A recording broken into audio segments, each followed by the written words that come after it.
Rewarding careers, experiences of a lifetime. Explore Travel PT at aureusmedical.com. AUREUSmedical.com. NPTE StudyCast. Welcome back to NPTE StudyCast. We bring in Will Crane from PTFinalExam.com. Will, welcome back to the show. Always a pleasure to be here, Jimmy. Appreciate it. Doing some more Q&A example episodes. Students love these when preparing for the NPTE, and they love cheat sheets and free stuff. So we've got an option for them to get a cheat sheet from you at PTFinalExam.com/StudyCast. What comes with that? The StudyCast cheat sheet that we're handing out. This is the key tips you need to know in order to answer multiple choice questions correctly.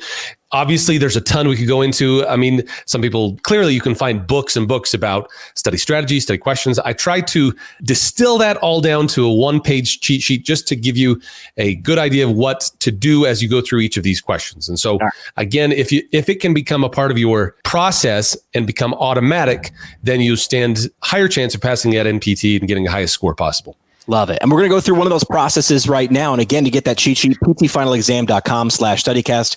You also get 10% off all the different courses that Will offers at PTFinalExam.com. Well, let's give them an example and walk them through the process of what you teach students on how to dissect a question. Why don't we start with the prompt? Sure. Jumping right into the question. While examining a patient with a traumatic brain injury, the physical therapist notes that the patient responds to painful stimuli inconsistently. When a stimulus is introduced to the patient responds with gross body movements and vocalization. The patient is unable to follow simple commands. Which of the following Rancho Los Amigos levels of cognitive functioning does the patient best fit?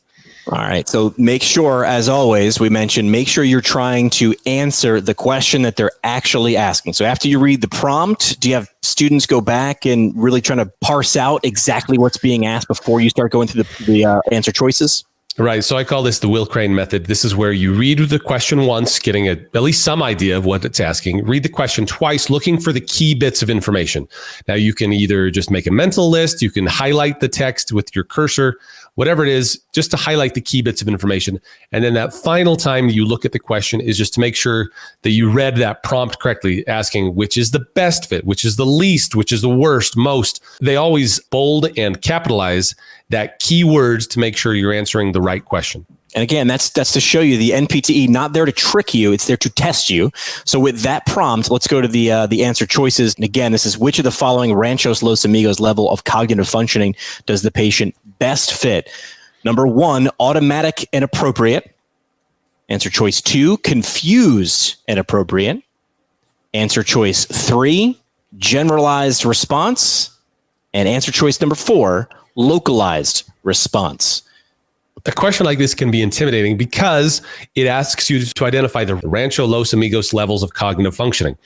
Now, the bad news is if you haven't any idea of what Rancho Los Amigos levels of cognitive functioning are, that'll put you a little bit up a creek.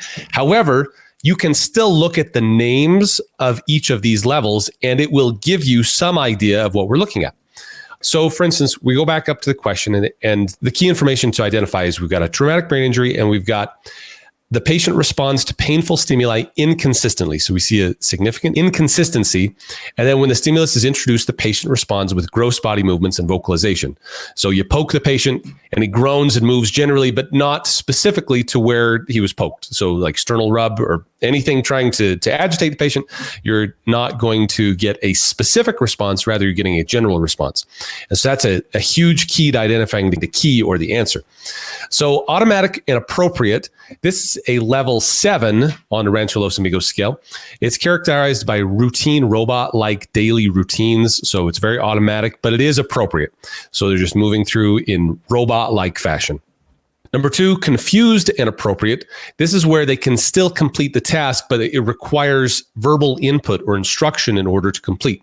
So they can do it, but it's not automatic yet. They are confused. Just think of someone who's sitting there waiting to be told what to do versus number 1, the automatic appropriate. That's Rancho Los Amigos level 7, robot-like routine. Rancho Los Amigos 6 is confused and appropriate, where they depend on external input to complete the task. So the correct answer is number 3, Generalized response. This is Rancho Los Amigos level 2. This is where they demonstrate inconsistent and non-purposeful reactions to stimuli, including gross body movements, physiological changes, and vocalization to the stimulus. And then finally, number 4, incorrect, is the localized response. This is Rancho Los Amigos level 3. This is characterized by specific and inconsistent reactions to the stimuli, but also the ability to follow simple commands such as closing the eyes or squeezing the hands. So I think this question and the answer choices really highlight, even if you had no idea what they were talking about, let's say you completely blanked and had no memory whatsoever ever covering Rancho Los Amigos levels of cognitive functioning, you could walk yourself through this question and have a decent chance of answering correctly with just test-taking strategies. Right. Again, don't get so overwhelmed like, holy cow, I don't know anything about this. Look at the words and say, okay, is there anything that indicates confusion here? Well, no. So it's not really confusion. Is there anything that indicates automatic here? Well, no. So you can pretty much eliminate options 1 and 2 is incorrect right away. So then you're down to 50-50. Right. And take those odds. Yeah, huge increase in odds of answering that question correctly. And then the key word for you should be gross body movements and vocalization, which indicates a more general response versus specific response, such as, can you close your eyes? And if the patient can close their eyes, it's a very localized response. Great sample question for the NPTE. Again, check out ptfinalexam.com/studycast for your cheat sheet on that Will Cray method, that process of going through to make sure you're answering the right question and you're doing it with the best possible chance of getting correctly. Plus 10% off if you go to that page. Again, ptfinalexam.com/studycast. Go there now. Download free study guides now at aureusmedical.com/NPTE studycast. AUREUSmedical.com/NPTE studycast. Rewarding careers, experiences of a lifetime. Explore travel PT at aureusmedical.com. NPTE StudyCast. Brewed by the PT Pintcast.